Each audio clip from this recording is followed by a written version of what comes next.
అందరికీ నమస్కారం. నా పేరు పి నలన్శ్రీ. నేను 4వ తరగతి చదువుతున్నాను. నేను ఇప్పుడు సుమతి శతకం చెప్పబోతాను. ఎప్పటికయ్యేది ప్రస్తుత మప్పటికా మాటలాడి ఎన్నుల మనము నొప్పింపక తానవ్వక తప్పించుక తిరుగువాడే ధన్యుడు సుమతి.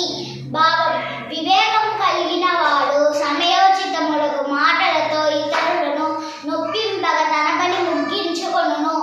ఎప్పుడు తప్పులు వరకెడు నా పురుషుని గొలువ కూడా అది ఎట్లనే సర్పంబు పడగ నీడను గప్పవసించు విధంబు గదరా సుమతి. భావం: ఎల్లప్పుడు తప్పులే పట్టే యజమానిని సేవించుట పాము పడగ నీడలో కప్పై ఉన్నట్లే. ఎప్పుడు సంపద కలిగిన నప్పుడు బంధువులు వర్తులది ఎట్లనే దెప్పలుగా చెరువు నిండుగా గప్పలు 10,000 చేరు గదరా సుమతి. భావం: చెరువు నిండుగా పున్నప్పుడు కప్పలు నిండి ఉన్నట్లే ధనవంతుని కడ బంధువులు మిత్రులు 100 మంది చేరుదురు.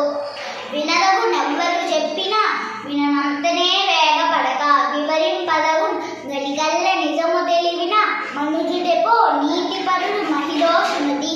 భావం: ఎంతమంది చెప్పినను శాంతముతో వాటిని వినవలను. విన్న తరువాత తొందరపడక వాటిలోని నిజాలను తీర్చి ఆలోచించి అర్థం చేసుకోవాలి. ఆ విధంగా చేసిన వాడే నిజమైన బుద్ధిమంతుడుగా భూమి యందు ఎంచబడతాడు. తన కోపమే తన శత్రువు, తన శాంతమే తనకు రక్ష. దయ చుట్టంబౌ, తన సంతోషమే స్వర్గము, తన దుఃఖమే నరకమును తథ్యము సుమతి. భావం: తనకున్న కోపమే తనకు శత్రువు, శాంతమే తనకు రక్ష, దయే చుట్టము, సంతోషమే స్వర్గము, దుఃఖమును మించిన నరకము లోకము